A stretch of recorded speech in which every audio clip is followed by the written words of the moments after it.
Thank you for coming this afternoon. What a nice audience, and you're going to be glad you did.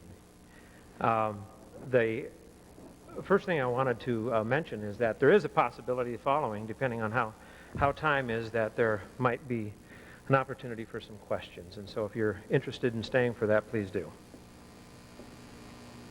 When I was asked to select 2 theater events for this week, this celebration of the arts and the humanities, Rebecca Wells came to mind immediately. I'd seen Rebecca perform in Seattle in 1987 in a show that she had written called Gloria Duplex. And Gloria, the main character, is a self-styled exotic dancer in the Kitten Paradise Lounge, who, while she's performing one night, sees the face of God in a mirror ball suspended from the ceiling. And this causes her to change her act in mid-step. From a simple dance to a combination dance and sermon. Inspired by the vision, she is now dancing for God. And she goes about converting her audience en masse. And the name of the place is changed to become the Kitten Paradise Temple and Lounge. Gloria was a wonderful character, written and performed by Rebecca. She is the stuff of Rebecca's work. She is alternatingly thoughtful and funny and never boring, rambunctious, unique. Gloria Duplex was a big hit with critics and audiences in Seattle. I never forgot her. I followed Rebecca's career over the next 7 or 8 years and read about her success with a one-woman play that she wrote and performed called Splitting Hairs, where the main character is a beautician named Loretta Sue Endless, who works out of a garage beauty shop that she calls Loretta's Cut and Curl. And during this show, we are privy to 20 years of Loretta's life and her observations and perspective on such diverse topics as racism, hair coloring, homosexuality, permanence, nuclear annihilation, and hairspray. And like Gloria Duplex before it, this play won rave reviews, and she's toured it throughout the United States, from Alaska to Florida. In addition to writing for Hollywood and television, in 1992, Rebecca wrote her first novel, which was called Little Altars Everywhere. It promptly won the Western States Arts Award for Fiction. Not a bad start for a novelist. And the jury, in presenting the award, wrote, "In Little Altars Everywhere, Wells presents an astonishing family of voices, potent in its pain, dazzlingly brilliant in its stretches and perceptions. This hilariously sad immersion into the Walker family of Thornton, Louisiana, will leave few readers unchanged. It is a complete world in itself." And it's a wonderful book, and I hope that you get an opportunity to get one at one of the local bookstores. It is from this novel that Rebecca created a one-woman play which allows her to continue her practice her performance skills while she focuses on a new novel that she's writing that's due in September. So today we focus on Rebecca as actress-writer. Affair with Words is today, and present Little Altars Everywhere for your listening pleasure. I'm very happy to introduce to you Rebecca Wells. Thank you. That was lovely. Good afternoon. I'd like to start out by introducing you to one of the Walker clan. One of my favorites. There's 6 of them. There's the mother and father, Vivi, Big Shep, and then there are the 4 kids. Oldest daughter, Sita Lee, then Little Shep, Lulu, and Baylor. I'd like to start out with a story from Lulu Walker. It's called The Princess of Gimme. It takes place in 1967. I am, bar none, your best shoplifter in the town of Thornton, Louisiana. I would go so far as to say all of Garnet Parish, well, maybe even in the entire great state of Louisiana, but to be perfectly truthful, I hadn't spent enough time in New Orleans, our biggest city, to say that's definitely true.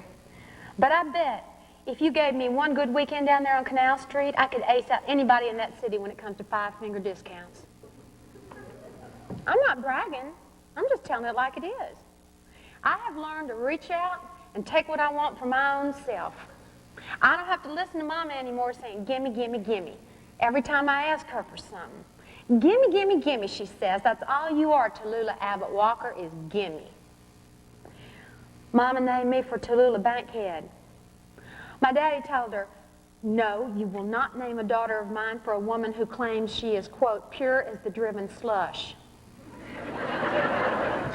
But Mama told him she was the one who'd thrown up and carried me for 9 solid months, and she would name me after whoever she damn well pleased. I will tell you this. Saint Sita Lee, the goody-goody, my big sister, does not have one iota of all the trouble I have stealing the stuff I give her. Every time I fork over something, she says, Lulu, you're sinning your butt off. But then you should just see her whipping out that mascara wand like there's no tomorrow. I run all over town, typing things for her, putting my reputation on the line.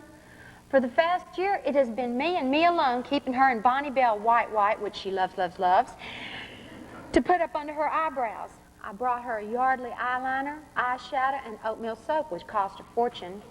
And I've also brought her the Yardley Slicker lip gloss, which Mama says is not half as good as plain old Vaseline.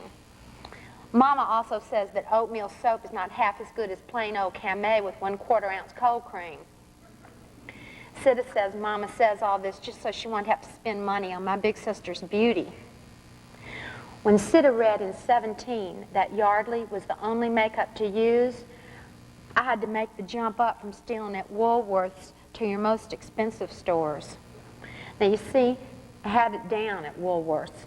I know those bins and shelves inside and out. I know how to browse, looking like an innocent child at 12 who wouldn't steal a number 2 pencil, even if you gave her the chance. I'm not dumb. I always buy me something, like a magazine, you know, and I sit at the lunch counter and drink a Coke and act very natural. And I pay for my Coke. And I get up and just sort of wander around, looking. You always have to buy something. That throws them off track, you see. I buy some little whatnot, and then I stuff my gifts in my pockets or in my purse. Rule numero uno. You never set foot in a store with a big purse. It's the first thing they look for. You got to have you a classy little handbag that nobody would ever think you'd use to stash your stolen goods in. I walk right up to the cash register and I say, good afternoon, ma'am, how you doing? Then they say back, fine, how you? And I say, just like Mama, marvelous, couldn't be better. Then I pay for my little whatnot with my allowance, counting out the nickels and the quarters. And they just smile at me from behind the counter and give me a piece of Super Bubble because I'm so cute. My insides might be shaking like Mama's hands in the morning. But on the outside, I'm cool as a cucumber. Once I get out of the store, I run around the corner to the covered bus stop where all the colored maids wait. Then I take out all my free stolen goodies and I examine them, and I feel like $1 million. I love it. I get so excited I can hardly stand it. One time I was so happy, I just looked over and I asked somebody's maid if she wanted a compact I'd just stolen. I said, go ahead, take it, it's a gift. But she said, no thank you, I already got me one. I never plan what I'm going to take. I just go browsing and see what catches my eye. Sometimes it'll be something real stupid, like a tiny tube of Prel shampoo. But my favorite things are lingerie and makeup. I can take what I want for free because I am so good. The fuddy-duddy sales ladies just look at me and smile, and I steal them blind from right under their noses. At Woolworth's, I get all my Maybelline eyelash curlers and sable brown and sky blue eyeshadow and Max Factor brownish black mascara wand that I give to Sita. And I get my lipsticks and any color fingernail polish a person could want. I bought Mama home 5 different shades of red nail polish.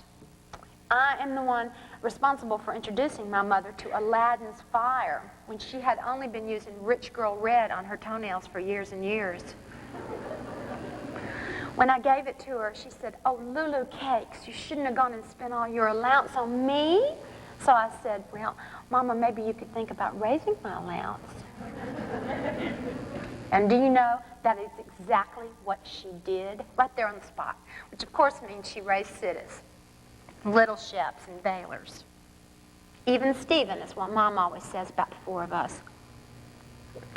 Well, I take care of myself. I take care of all of them in a way. I went right out after that and I stole Mama Ronson's cigarette lighter that flips up with a sharp little click. She just adores that lighter. Every time she uses it, she says to the Yayas, her group of girlfriends, y'all know Lulu gave this to me? And Caro and Niecy and Teensy, her good friends, say, oh, isn't that the sweetest? And I just stand there and smile and suck in their cigarette smoke, which I crave. I have my own stash of cigarettes that me and my best friend Amy smoke anytime we feel like it. We do it at her house because her mother is never home. She's having an affair with a world history professor at LSU Thornton. We saw them kissing at the parking lot behind St. Cecilia's Hospital one time when we were riding our bikes. Amy's mother was sitting there in their station wagon, and they were tongue kissing. You could tell because of the way their heads moved. Your heads move different when you tongue kiss because of the suction. I haven't tongue kissed yet, but Amy has. She says it's not all it's cracked up to be. Sometimes it can actually make you gag. But I think it's something worth going for, since all the nun penguins at school say it's a mortal sin. So, I had been making do at Woolworth's. Then Sita discovers from 17 that all the darling things I've been bringing her are cheap, okay? Only trailer trash would wear Maybelline. She says, don't bother bringing me any more of that tacky junk. I would rather look homely than cheap. From here on out, it's Yardley for me or nothing at all. Mind you, she read this from a 17 magazine that I stole for her. That big, fat back-to-school issue almost got me nabbed. But I managed to get away with it due to the baggy shorts I was wearing that day, and to the fact that I am just plain superior at what I do. Like I said, it was that 17 that managed to make me expand my horizons. I had to make all the way jump up to Whalen's department store. Their cosmetics counter, it's on the first floor near the glass doors off the street. And the second you walk in there, you get a whiff of the newest perfume. And there's Rosalind, the cosmetics lady, in her white smock just waiting to pounce on some rich lady and rub makeup all over her face and squeal, oh, it's you! It's you! Mama uses Daddy's charge account at Wayland, so I've been known there since the day I was born, which is very dangerous in one way, and it's very helpful in another. It means I don't look too suspicious, you know, when I'm just taking my time, but if I ever did get caught, my mama would belt whip the skin off me. So I wait until Rosalind is busy contouring some old fat butt's cheeks. Then I steal one or two Yardley things, just one or two at a time. Well, maybe 3 or 4. I cup them in my hand. Don't even spend time to put them in my pocket. I just put them in my hand and I walk out the store. First time I did it, I almost wet my pants. Stealing from Whalen's. Whalen's, where every time Mama walks in with her girlfriends, the Yayas, she says, hello, darling, to all the sales ladies like she is the queen and they are her servants. Whalen's, where Mama blows cigarette smoke right into the shoe salesman's face and asks him, honey, would you mind just running upstairs and get me a cold Coke, because my throat is parched, and I have 3 more pair of shoes to try on. Yeah, I was nervous the first couple of times I stole from Whalen's, but after that, it got to be a good kind of nervous. Finally, I got so good that I actually stepped over to Whalen's jewelry counter and picked myself up a few pair of Monet earrings in the shape of seashells. I love them. They're so rich looking. They go with the diamond dinner ring that I won playing bingo with my grandmother Buggy at Our Lady of Divine Compassion Las Vegas night. My grandmother was so jealous she could have spit, but she just bit on her old chapped up thin lips. Tough. I'm the one who won that ring, won it fair and square, and nobody can do a thing about it. They didn't have any rules saying that a child could not win a diamond dinner ring. But after my big win, they put an age limit on the more expensive prize. That's just like the Catholics, my daddy said. I wear my diamond dinner ring everywhere all the time. I don't even take it off to bathe. Mama would snatch it up and sell it for money and swear it got sucked up in the vacuum cleaner. I am not dumb. My diamond dinner ring is worth something, and it might come in handy if I ever decide I need to make a quick getaway out of this place.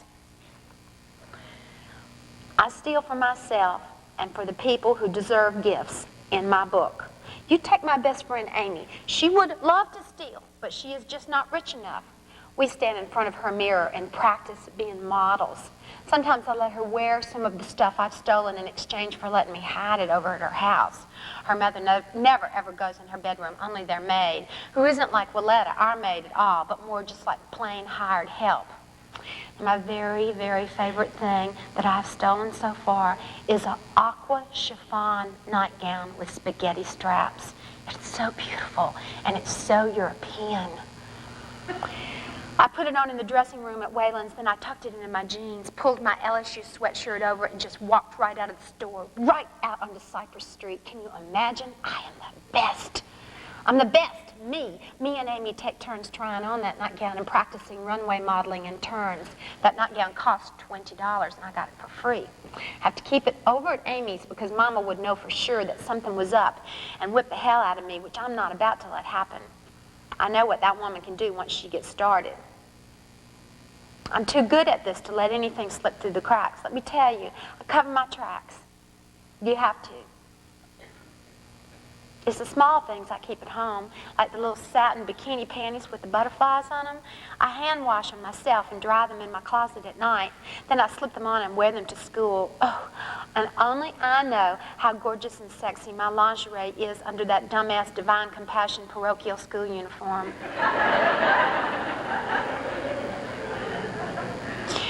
I just love how those panties kind of poof out in the back. As far as I'm concerned, my own mother does not pay enough attention to lingerie. She just wears plain old white panties. If she got in a car wreck and died with them on, she would just be humiliated.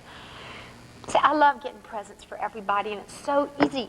I can't believe it. I get presents for all the people in my life, for Baylor and Little Shep, my brothers. I go to Central Louisiana Sporting Goods. I walk in there and I buy me a bandana, maybe a package of new ping pong balls.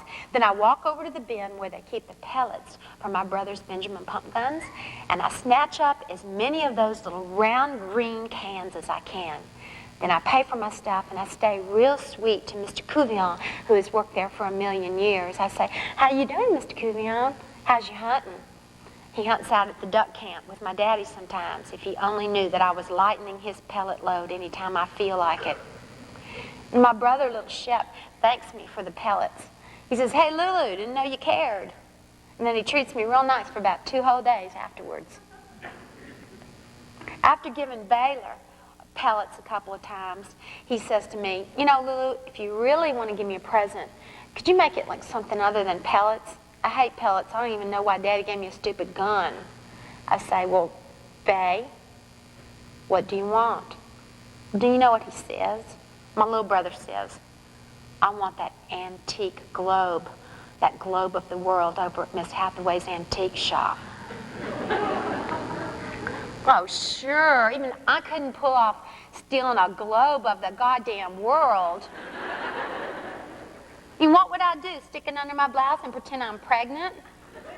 My little brother always has peculiar ideas about what he wants. He's not easy to satisfy his Little Shep. I'm telling you. See, at first, the boys don't realize that I'm stealing their presents. And when they finally catch on, all they say is, "Boy, Lulu, you get caught, you're gonna really get it." But they don't tell. And Sita, the saint, is not going to tell either. She doesn't even want to know where I get all her stuff. She pretends it just appears. She goes to confession, and she tells the pig-faced priest there all about her 84,000 impure thoughts. And then she turns the other way when I dump my stolen stash on her bed. She acts like it's magic. Now, oh my God, my absolute favorite spot in the world to steal things is the pro shop at the Garnet Parish Golf and Country Club. Oh, I love it. We don't belong there because my daddy says they're all a bunch of whiny babies at the country club. But Amy's family belongs, and her mother plays tennis there about 3 times a week. And me and Amy go out there with her, and we just swim. We eat in the dining room where we can charge any food we want to her daddy. We order club sandwiches, French fries, pecan pie a la mode, iced tea, just everything. And Amy just signs her name on the check. But what I really go for is that pro shop. there's this darling hunk working in there who's a senior, and Amy goes and flirts her butt off with him. That girl might be too scared to steal, but let me tell you, she's really good with boys. I don't care what age they are. She says it's not important that you put out, but that you act like you would if you felt like it.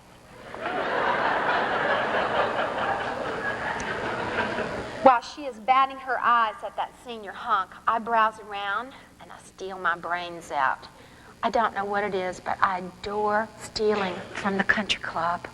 I go into the dressing room and I put on 3 different sizes of tennis shorts under my wraparound skirt, and then I walk out past Amy and the senior hunk and I say, "Meet you out at the pool, Amy." And then later, she meets me in the ladies' lounge with the rattan chaise lounge, and I show her all my prizes, and she says, "Really boss, Lulu." When I get home, I give Sita, Little Shep, and Baylor their tennis shorts, and they just ooh and ah, especially Little Shep, who plays tennis and everything. He's playing in the city tournaments, you know. Mama says he takes after her. She was captain of the tennis team at Thornton High, which she won't let anybody forget. She says it's a sin and a shame that my daddy deprives Little Shep of being a member of the country club where he could really perfect his serve. Those people at the Garnet Parish Golf and Country Club deserve being stolen from. My daddy says they're a bunch of lazy bums who sit around and live off of other people's money and have been snobs all their life. My daddy says they were born with silver spoons shoved up their asses and have never grown anything in their born days.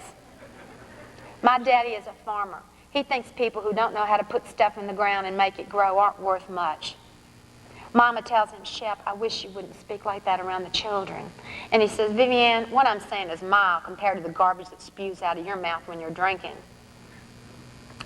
At the pro shop, I've also gotten 2 sports shirts and 10 packages of golf balls, even though nobody in my family plays golf. Me and my brothers, we like to cut those golf balls open like you're not supposed to do because they'll explode and put your eye out.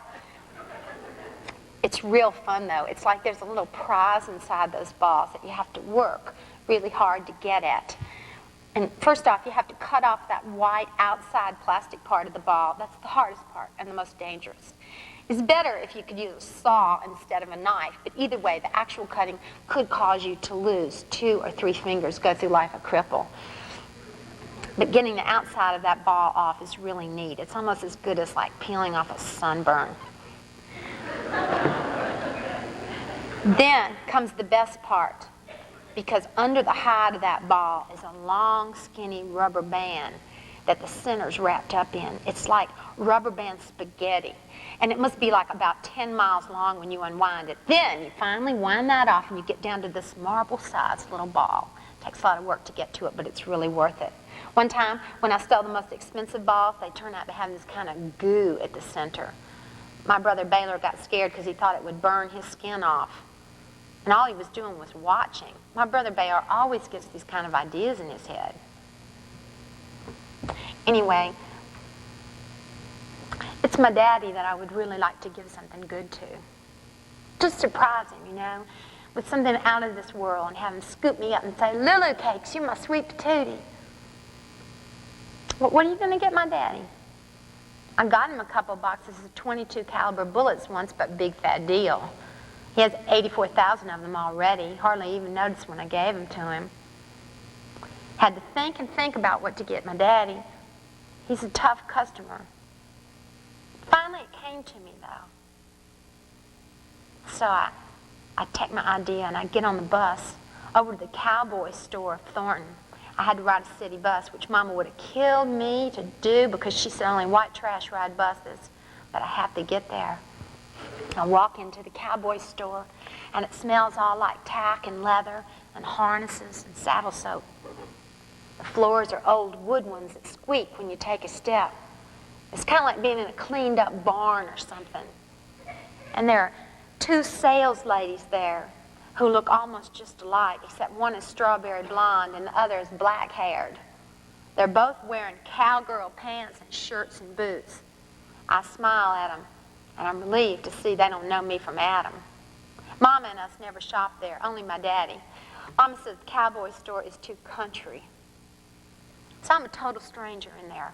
I browse around looking for something for Daddy, and the only thing that really gets me going is the straw cowboy hat that I think he could wear in the fields. finger it, and I try it on. It's way too big for me, so I figured it would fit my daddy. It'd fit him fine. And the hat, it kind of smells like hay itself. When I hold it up to look through it, it's like I can see light through the straw weave, and I think, this is the hat that could really stop the sun from beating down on my daddy, from burning him up and wearing him out. Now, a cowboy hat is not your easiest thing to steal. I mean, you might as well try and walk off with that antique globe. You got to be a true ace, which I luckily happen to be. I go up to the counter and I buy some saddle soap that Daddy uses on his boots. Then I wander around, watching the two ladies close and waiting for them to turn their backs. Those sales ladies are stuffed into their cowgirl pants, just like that Italian fennel sausage my daddy buys from DeStefano's. I like the way they look. Their hair all done up like Loretta Lynn, and the way they walk is kind of half sexy, half horsey. They both have on real pointy boots and bright blue eyeshadow, which I can definitely tell you is out of the discount bin at Woolworth's. There's one thing I know, it's my cosmetics. If my mama saw those ladies, she'd sneer her face off, but my mama isn't anywhere around. Finally, the phone rings there in the cowboy store, and one of the ladies picks it up. She's got that twangy voice like the people who live year-round at Spring Creek where we go in the summer. The other lady takes out an emery board and starts filing her nails. I'm the only customer in the whole place. This is my chance. I reach up and I pull that straw cowboy hat down off the shelf. I stick it in front of my stomach and I walk straight out that store. I'm sweating like a field hand. This is the best heist I've ever pulled off. It's the perfect gift from my daddy, finally. It's the kind of thing he really needs. Those seed company caps he wears don't do shit to protect him from the sun. I'm dizzy, and my blood is pumping so hard, and I'm trying to remember where do I go to catch the bus, and I pause for a minute to catch my breath, and that's what trips me up.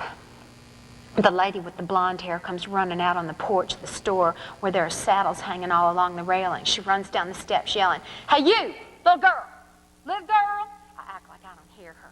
I think about running, but running is so dumb. Running is the kind of chicken-ass thing my big sister would do. I don't need to run. I can handle this. I turn around to the lady and I say, "Yes, ma'am?" I say it so sweet, you'd think she'd want to adopt me in a split second. And she comes right up to me with her butt in those tight pants and she says, "If you fixing to run off with that hat, you got another thing coming, girly girl."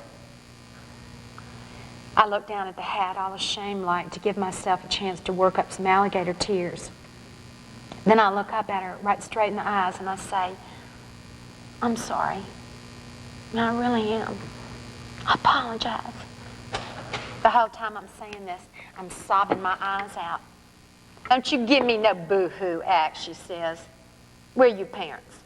I'm fixing to go inside and call them up right now. You lucky I don't call the Louisiana State Police." I wipe a tear from my eyes and try to talk more like her. "I don't have no parents," I say. "They was killed in a car wreck about 5.5 months after I was born. I was getting a hat from my big brother. He works driving a tractor over in Bunkie. He's 16. He's all I have. He takes care of me." Then I work myself up into a state until I actually feel like I am an orphan who lives with her only relative in a shack on the edge of a cotton field. I don't stop crying until the lady puts her arm around me and says, "Let's you and me just go on back inside. It's too darn hot out here."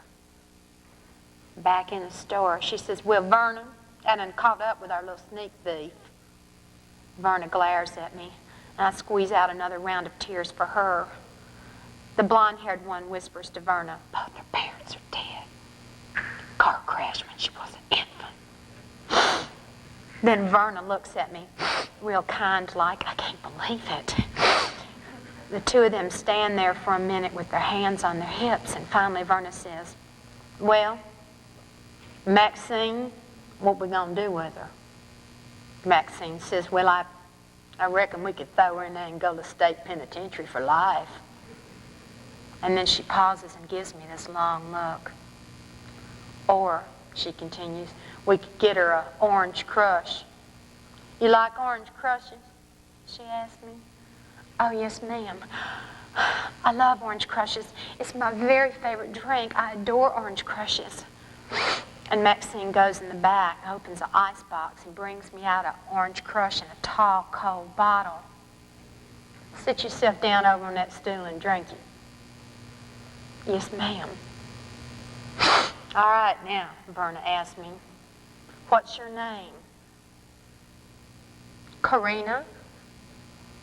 I lie. And then, Karina, Karina, where you been so long? Daddy's favorite song comes into my mind. My daddy sings that in his truck when we ride in the back in the cotton fields. And he hums it in the bathroom when he's shaving. Maxine asks, Karina what? Axel. Karina? Axel. I tell them, tasting the name in my mouth. My mom and daddy was Axels from Greenville, Mississippi. You might have heard of that name. No, honey, Verna says, I don't reckon we have, but I'm sure they was real fine people. She says it like she didn't want to hurt my feelings. Then I get quiet, like I figure I best to just sit there, let them feel sorry for me. Mama says it's running my mouth so much it gets me in trouble to begin with. You say you live with your brother? Maxine asks. She starts up with her emery board again. So I figure they're not going to turn me over to the cops. Yes, ma'am, I say. He takes real good care of me. He quit school, support us both. He gets real sunburned in the field, and he don't have no straw hat. Only has his felt one that's too hot to wear in the summer. I was getting that hat for him. I'm awful sorry. I'm actually becoming Karina Axel. And I like her. She's kind of pitiful and plucky at the same time. Kind of kid people always want to help out. My brother's name is Bucky. Verna reaches into her shirt pocket and shakes a Viceroy out of a pack. She reaches under the counter and pulls out a big box of kitchen matches, strikes one and lights her cigarette. True, taquet, my mother would say.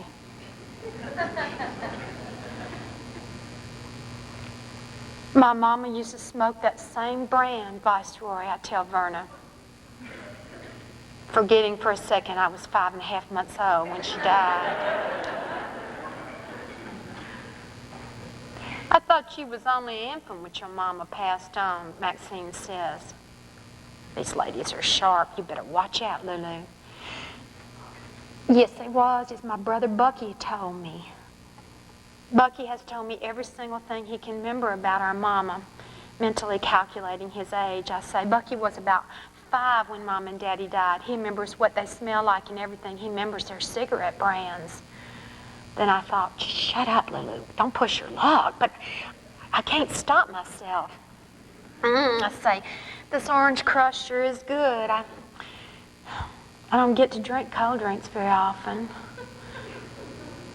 Me and Bucky can only afford water. And I roll my eyes around the store like I've never been in such a fine establishment. That sure is an awful pretty belt buckle you're wearing, I compliment Maxine. My mama would drop dead before she would let a belt buckle of a man and a woman square dancing under her waist. My mama would melt that thing down for scrap metal just to keep it from offending her eyes. I can feel myself really starting to like Verna and Maxine. They are A-OK in my book. They're my kind of folks. Well, thank you, Karina, Maxine says. My husband gave me this belt buckle for our 10th anniversary. Well, it sure is pretty. You're lucky to have a person like that. I sure wish I could have got to know my daddy. Then Maxine gets all soft and turns to Verna, and they pass a signal between them with their eyes. I'm thinking, they're either going to reach for the phone and call the state police and I'm going to need Perry Mason, or they're going to let me off the hook. Verna nods to Maxine. The two of them stand a little closer. They look kind of like twin sisters off that show, Louisiana Hayride, but wilder. They're both leaning over a display case filled with horseshoe cufflinks and fancy spurs and lariats. Tell you what, Verna finally says, Karina, how about we just give you that hat? You hand it to Bucky, you tell him it's from two of his admirers. Maxine flicks her ash on the floor and says, you tell him he's doing a fine job rearing you up by himself, even if you do have sticky fingers. I know I ought to feel guilty, but I don't. I am Karina Axel. I am an orphan, and my mom and daddy are dead. I start crying again, but this time they're not crocodile tears. They're real tears from my dry heart. I just can't believe y'all being so nice to me and tell them. Nobody has ever been this nice to me in my whole entire life. Then I think to myself, I want to stay here and live with them. Then they come and put their arms around me, and I tell you, it's like a fairy tale or something. When they hold me, I just really haul off crying. Not the kind of tears I know how to turn on and off like a faucet, but tears that I don't even know where they come from. Like they've just been there on the edge, waiting for a long time. And I reach my hand up to pull at my hair the way I used to do when I was little. Yank my hair out in little pieces. I'm going to yank out a few hairs now because that always used to calm me down. But Maxine takes my hand and says, oh, honey, don't pull on your hair. You got the prettiest blonde hair in the world. I wish I had me a little girl with hair as pretty as yours. The way she says wish, it comes out sounding like worsh. I wish I had me a little girl. Put my hand back in my lap and I curl my fingers together. At first, Maxine and Verna looked like cartoon sisters. But now I can tell they're different from each other. Maxine smells like evening in Paris cologne, but Verna, she smells more like pine straw. Verna's a little older. She's got a mole on her cheek. Not a mole like the nuns with hair sticking out of it, but a mole that's more like a beauty mark. I let them hug me for a while, and when I finally am able to stop crying, I say, thank you, Verna. Thank you, Maxine. Thank you both very much. The bell on the door tinkles then, and a man walks into the store. His boots hit the wooden floor hard and heavy, and he brings field dust inside with him. I pray he doesn't know my daddy. Verna breaks away to wait on the man, and Maxwell says, well, Miss Priss, I certainly hope your brother enjoys that new hat you bought for him. If it doesn't fit perfect, you bring it on back and we'll exchange it for the right size, okay? Yes, ma'am, I tell her. Thank you again. Then she puts the hat in a box for me and she whispers, now you take care of yourself, you hear? And you watch them sticky fingers. Not everybody in the world is me and Maxine. You know what I mean? Yes, ma'am, I say. I know what you mean. And I walk out the door. Outside, the sunlight is all hot and white. It's like when you step out of the Paramount after a good movie in the middle of the day and you get all blinded. I feel dizzy. It takes me a while to find the bus stop. When I finally do, I go and get me a window seat, crack open the window, and let the air blow on me. I give the hat to my daddy that night when he gets home. Here, Daddy, I say, got a present for you. But when he tries it on, it just perches up there on his head, that hat, like it's a little Shriner fez or something. And Daddy says, Lulu, Walker men got big heads. Don't you know that by now? We come from a long line of big heads. Maybe you ought to just give this thing a little ship, more likely to fit him. So I take the hat and give it to my little brother, and he likes it good enough. was a gift from my daddy, not my brother. And that makes me real tired. Later in my bedroom, after supper, I write a letter to Maxine and Verna at the cowboy store. I disguise my handwriting and I leave off my return address. I write, Dear Maxine and Verna, Brother Bucky and me want to thank you a whole bunch for the hat. Keeps the sun off his face in the fields and it fits him just fine. We both want to tell you what good people you are. Please don't ever change. Your friend, Karina Axel. And that night in my bed, when everyone else is asleep, I lay there and feel sad. I can't go back there and exchange that hat for the right size. I can't go see Verna and Maxine again. I've used them up. Now I don't have them anymore. Maybe it's true what Mama says. All I am is gimme, gimme, gimme. And after a while, people get sick of me. Well, my mama ought to know.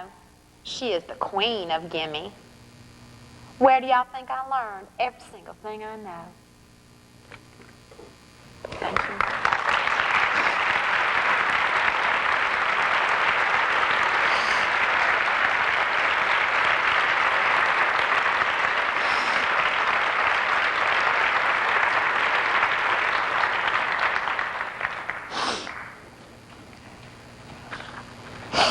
Okay, how about let's switch voices to Baylor, who's the youngest child. It's called Skinny Dippin', and it's Baylor talking in 1963. He's a young boy, about 7.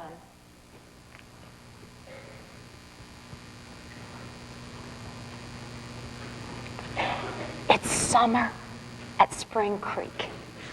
And Sita, little Shep, Lulu, and me are getting so good at stilt walking that I bet Ringling Brothers is going to call us up before school starts again.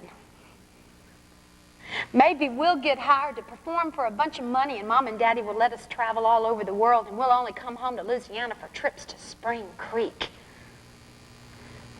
You have to understand that Spring Creek, it's heaven on earth for a Louisiana summer. It's always 10 degrees cooler than any other spot in the state. Everybody swears to it. We talk about Spring Creek all year long. When things get bad, crazy in the middle of the winter and all the windows in the house are shut and Mama has her nervous stomach and she's drinking her bourbon and branch water, she will sometimes say, hey, y'all, come on over here. Let's just talk about Spring Creek. And then everything gets better. Every year, on the day after Memorial Day, our maid Willetta helps us pack up the car to head out to our camp at Spring Creek for almost 3 solid months. Mama's T-Bird is stuffed to the gills with our swimsuits, the first aid kit, tons of 612, stacks of funny books, and the picnic Willetta has fixed for us.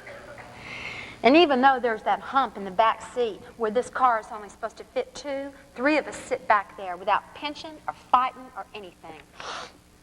Mama says, oh, God, I just wish this car was a convertible. Don't y'all? Yes, ma'am, we all say back. We're so happy to be leaving Pecan Grove where we live. We might live on a nice plantation, but sometimes it can wear you out.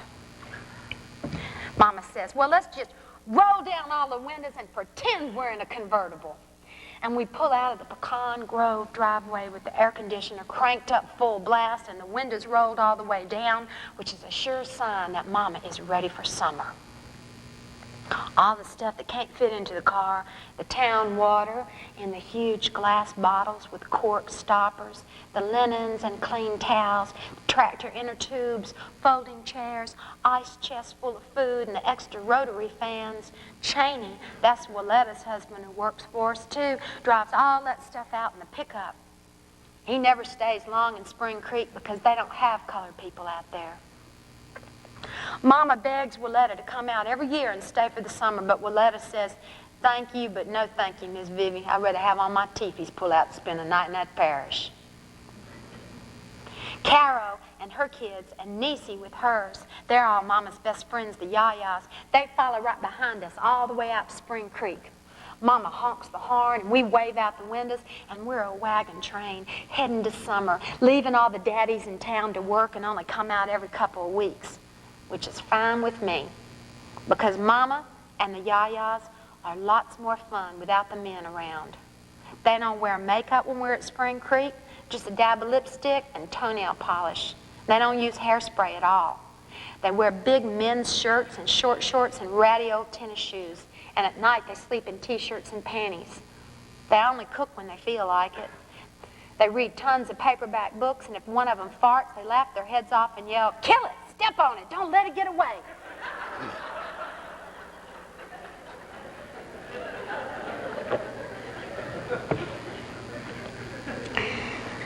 But when Daddy and the other men come out for the weekend, Mama and the Yayas start getting ready on Friday morning, fixing little appetizers and tweezing their eyebrows, and Mama gets all nervous. It's the only time she makes me put Vitalis on my crew cut, and she tells us exactly what we can and can't tell Daddy about what we've been doing. See, my Mama and the Yayas have been coming out to Spring Creek ever since they was little. All their families had camps, and their mamas brought them out here while their daddies worked in town. When they were teenagers, the Yayas just owned Spring Creek during the summers. That's how they put it. You should see pictures of Mama and Niecy and Caro, and sometimes Teensy, how pretty they were with their hats and sunglasses. Mama drove a Willys Jeep, and Caro had a red convertible, and they did anything in the world they wanted. We egg them on to tell us stories about the trouble they used to cook up back then. Spring Creek has always been in a dry parish, the Yayas say, and it's our job to moisten this place up. Our camp is named Sans Souci, which means without a care. We have a carved wooden sign hanging out front. All you have to do is say Sans Souci, and everybody knows where it is. It's real big and right in the middle of the piney woods, just a short hike away from 3 different swimming holes. When we open up the camp at first, it smells the same as ever, all musty and old and good. It's dirty for being empty for 9 months, but the Yayas give us all our assignments and we get right to work. Daddy long legs come crawling out from everywhere, and there's so much dust, my big sister Sita has to take out her Weezer. Mama always has us clean the kitchen first. She says, a good camper always does her kitchen right from the get-go. She's right, too, because once we get the kitchen spotless, then we can go in there and wash our hands and eat with lettuce, ham, and cheese sandwiches and lemonade and cookies and kick our feet up while the rest of the place is still a mess. Mama and Niecy and Caro do everything themselves with only us kids to help them. They hook up the well, turn on the electricity, and get rid of the dirt daubers that have built nests over the eaves. They just take over, and they don't call my daddy or any servicemen to help, even though we do have a phone out there. That phone is the oldest phone in the universe. If you got hit in the head with that big black phone, it'd knock you out cold. You'd die dead. Sans Souci has screen windows running all the way around it. It's like living in a porch the whole time. There are smooth plank floors and a huge long sleeping porch with 3 ceiling fans. All the beds are lined up, one after the other. Plenty for everyone. Mama says 24 people can sleep at Sans Souci if none of them are picky. Each bed has a little reading lamp just behind your head, and the way the fans hang from the ceiling, each one of us gets this nice little breeze. We never suffocate from the heat unless there's a storm and the electricity goes out. I do some of my best sleeping at Sans Souci. We got a dressing room and a shower in the middle of the camp, but they're awful hot to spend time in. The toilet is a little green closet off the side of the sleeping porch where we keep 1,000 funny books and Reader's Digest in there. You have to pull down on a chain to flush, and the water is brownish from the well. You can't drink water at Sans Souci without boiling it because of all the germs. You can't see those germs, but they're there. There's a little basin just outside the john, and when you wash your face, the water has a tinny smell to it. It's the kind of water that makes your skin squeak. When we get through brushing our teeth, we always have to wrap our toothbrushes in tin foil so bugs won't crawl over them. Oh, but let me tell you, the front room is the best. It's huge and long, with a glider at one end and 2 couches and a rattan chaise lounge, which my mama calls her throne. And at the other end, there's a long table covered with yellow and white checked oilcloth, and it doesn't matter what you spill on it because it just wipes clean. You don't have to worry about what you spill and break at Spring Creek. It's not like at home at Pecan Grove where you could get a belt whipping if you break a mayonnaise jar on the tile floor. In front of the camp, we have got 6 Navy hammocks strung between pines around the fire pit. You can lay in those hammocks all day long and just do nothing but read funny books. Or get somebody to push you real fast if you want, and then jump out and feel like you're flying for half a second. And at night, you can lay in those hammocks after you put on plenty of 612 and watch the lightning bugs and the fire, and sometimes we sing and dance and tell ghost stories. We keep our stilts with our names painted on them under the camp so they won't get rained on and warp. But we keep the big, huge wooden electrical spool that Daddy got from the phone company outside no matter what the weather. I can walk backwards on that spool all the way to the gate and back without falling. Me and my sister Sita can walk on it like a real circus act. And while we're performing on that spool, Niecy's kids get Sita to sing like little Brenda Lee, and they sit there and clap for us. At Spring Creek, I get to do whatever I want, when I want. I get to go to bed when I want and wake up when I want. And when I wake up, I just put my swimsuit right on without even fooling with clothes. All of us kids share the same clothes at Spring Creek. We just have a big chest full of shorts and T-shirts and seersucker pajamas, and that's it. Mornings are good at Spring Creek. Sometimes when I wake up there, the sunrise, it streams in through the screen windows so full of all these yellows and oranges and pinks, and I lay there in my bed, and before I'm all the way awake, I open my eyes and I think I'm in the back seat of the T-Bird at the Roxy Drive-In watching color spread across the screen. That's the way it is at Spring Creek. Mornings at our camp, my mama isn't all the time shaking, trying to fix a big breakfast like at Pecan Grove. No, here, I just walk out to the table and there'll be a bunch of cereal boxes lined up with sugar and fresh peaches, and I get the milk out of the short old ice box that has a good hum to it, and I fix just what I like. My throat never closes up on me like at home. I eat all day long. I take my cereal outside and sit in the sun. And Mama and the yayas would be sitting on the steps drinking coffee and smoking cigarettes. And Mama would rub the top of my head and say, "How you doing, my sleepy bones?" Then she starts singing, "Oh, What a Beautiful Morning" from Oklahoma, one of her favorite musicals. And Mama, she'll lean back on the steps and say, "Oh, I adore every single one of y'all. Oh, I adore Spring Creek. This is how I was meant to live. No responsibility. I hate responsibility."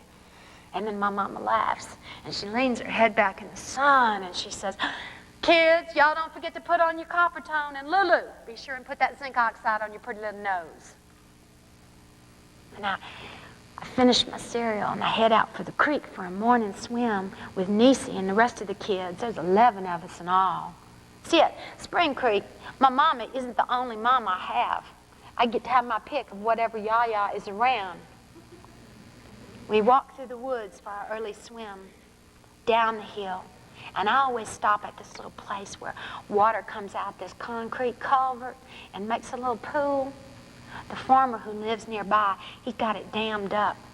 I count tadpoles in there, and I rinse my face, and on the way back from swimming, I stick my head in there to cool my feet off. I think it's a magic pool because one morning I was there and I counted 12 tadpoles. Then when I came back from my swim, I counted and there was 19. All kind of magic things like that happen at Spring Creek. The best swimming holes are here too. The very best of the best is Little Spring Creek. So you got Little Spring Creek, you got Big Spring Creek, and you got Idaho Spring Creek.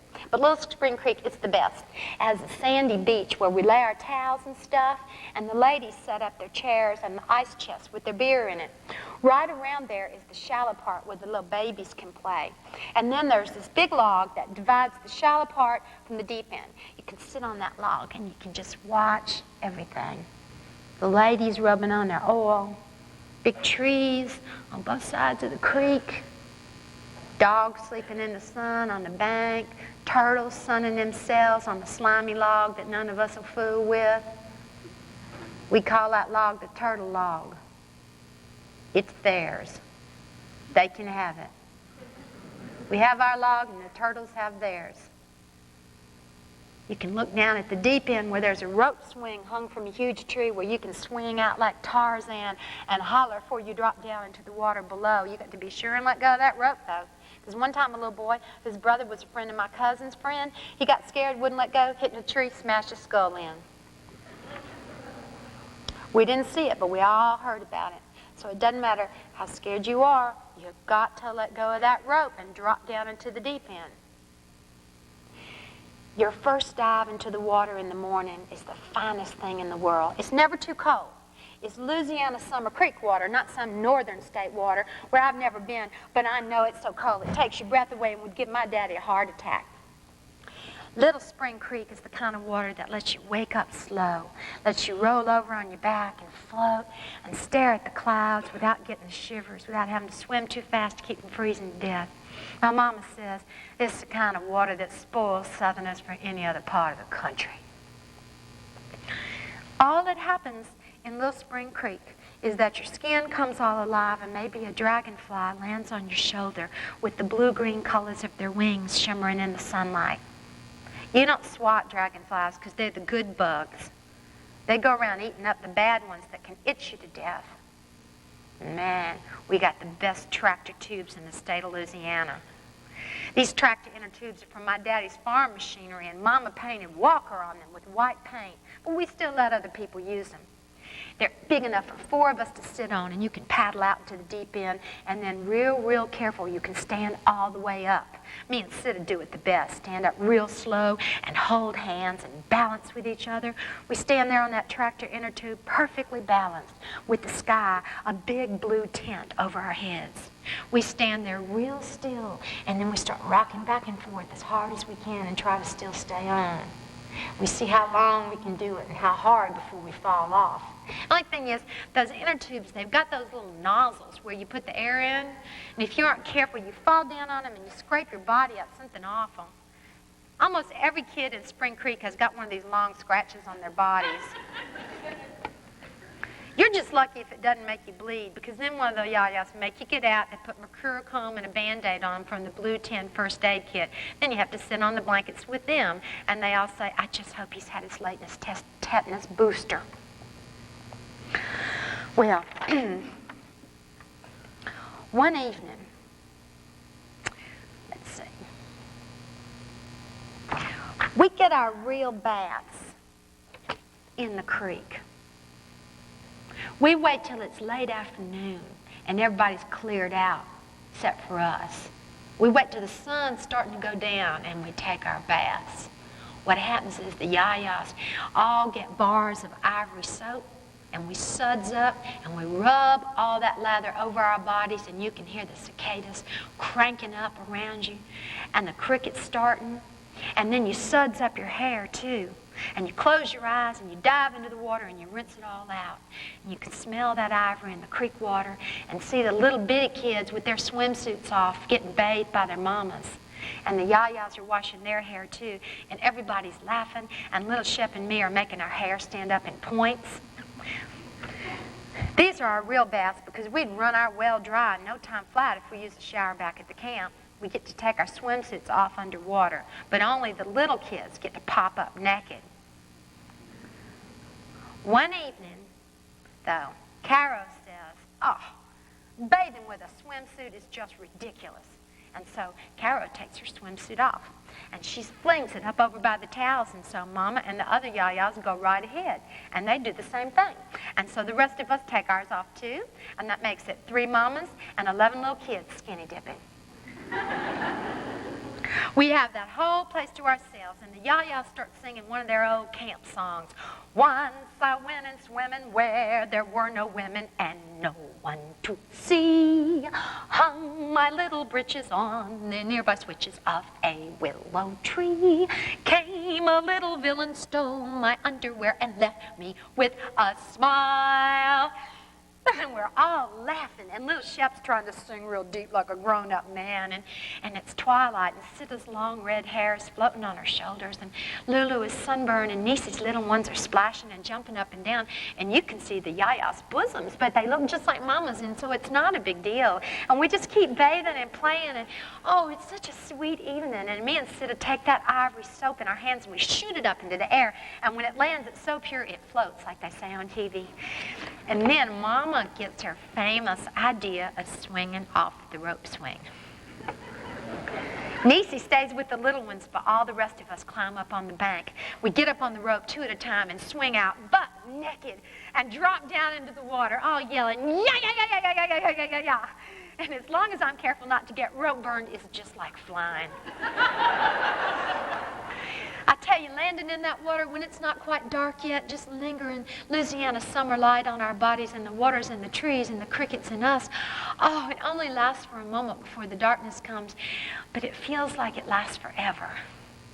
Then we're on the bank again, and the ladies are drying their hair, and we're all whining, I'm hungry, Mama, I'm starving. And the yaya say, we'll be home in a minute, don't worry, we'll get you something in your little stomach in 5 minutes. And then would you believe it? A car with a red bubble light on top pulls up, shines its headlights on us like we're deer in the middle of the road or something. And all the ladies scramble to wrap towels around themselves or throw on their terry cloth cover-ups. And Mama, she's reaching for her striped terry cloth one with the hood when this fat, short sheriff gets out the car and says, what the hell is going on here? And my Mama says, oh, Lord, some Baptist must have called and told on us. And then the yayas all start giggling, and little Shep, my brother, he can't believe an actual sheriff is standing there, and he walks over there, still naked, right up to the man, and he touches his gun, and the sheriff says, get your hands away from that, son. That's no toy. That's a real man's firearm. I know, little Shep says, lying. My daddy's got 10 of them, which is not true. Mama says, little Shep, come back over here. The sheriff looks at Mama and says, well, I should have known. Vivi Abbott and the gang. As if y'all wasn't trash enough when y'all come out here as teenagers, ruining this place with your carrying on. Now y'all come out here with your innocent little children and expose them to your pervert ways. I should run y'all in on a morals charge. All the ladies are covered up by now, and I think for a minute that things are going to get bad. And that sheriff, he's rocking on his heels like the king of the universe. And then Kara says, why, Sheriff Modine, I do believe you put on a little weight. And then the yayas all really lose it. They start cracking up and they can't stop. And the headlights of the patrol cars are shining on the yayas' painted toenails and their wet hair. Their hair is just laying flat against their hair. And when I look at Mama and the yayas, it's like they look like mermaids with feet. How dare this man come and do this to my mom and her friends? So I run over to the sheriff and I kick him in the leg and I say, you leave us alone, you old fatty. He grabs for me, but Mama comes and pulls me back, still laughing, and says, baby, honey, it's okay, really. And she picks me up, even though I'm too big to be carried. And the ladies are just howling. And they gather us all up, and they ignore that fat sheriff, and they lead us over to the T-Bird and Nisi's station wagon and start piling us in. And the sheriff's yelling at us, I don't care who y'all's families are. Y'all are not in Thornton now, you in Spring Creek. We don't act like heathens here. Women like y'all shouldn't be allowed to have children. Once we're in the car, Mama floors it. Nisi and Cairo are right on our trail, and Mama lays on the horn and blows it all the way out from Spring Creek halfway down the road. We're all crooking our necks and see if Sheriff Modine is following us, and he does part of the way. But by the time we reach the turn off to San Souci, he keeps on going straight. Then we all start hooting and hollering, all right, we yell, yay us. Back at the camp, the yayas tell us, y'all go and put on your pajamas now.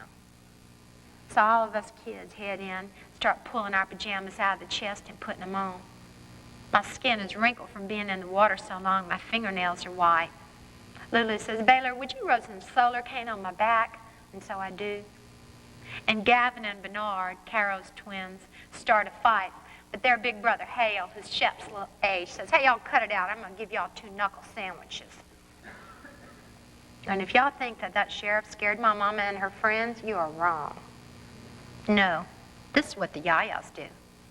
They get out of their swimsuit cover-ups, put on their shorts and tops, build a fire in the pit, and we all have a weenie roast. Mama rubs 612 all over us, and we turn our hot dogs in the flames, and the ladies help us put mayonnaise and ketchup on the buns. We have this huge wooden bowl of potato chips and tall, cold bottles of Cokes, and the ladies are drinking cold Jack's beer out of the red cooler. And we lay up in our hammocks, and then somebody goes inside and brings out a bag of Oreos that we lick the centers out of before we eat the cookie part. And next thing you know, the yayas are pretending to be Sheriff Modine, strutting around the fire, grabbing at their crotches, spitting, clearing their throats. Niecy's laughing so hard she falls on the ground and kicks her feet up and down, but Mama and Caro keep on snorting and stomping, making fun of that sheriff's accent, and Mama saying, I ought to turn y'all in on a moral charge. And we stay outside with the fire and the stars and the hammocks and the mosquito coils and the lightning bugs, and we sing, Tell Me Why the Stars Do Shine. And the yayas get us to sing it in rounds, and we sing it all over and over. We sing it up into the trees and the sky. Things are all so quiet around us, and that song just becomes like a bedtime prayer in the summer air. No one is laughing anymore. It's not that we're sad, it's just that nighttime is here, and we've had a full day, and we're getting sleepy, although nobody wants to break away from our circle around the fire. I must have fallen asleep, though, because the next thing I know, one of the yayas, I don't know which one, is dusting the sand off the bottom of my feet and tucking me in the bed. And the feather pillow is soft, and the chenille bedspread is the perfect weight on my body, and the ceiling fan is whirring steady. And the blades of that fan, they just circle round and round all night long while I sleep. They circle all night long while I dream. That fan keeps me cool. It keeps bugs from biting me. It keeps the boogeyman away. It keeps all the things from under my bed from reaching up and grabbing me like they're always down there waiting to do. Thank you.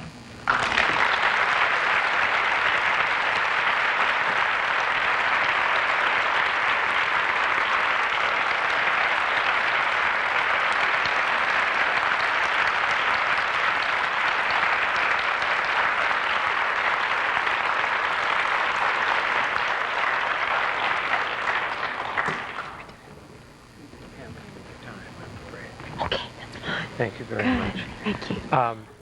Rebecca has a television program that she has to do this afternoon. I'm afraid we will not be able to do questions, but thank you very much for coming.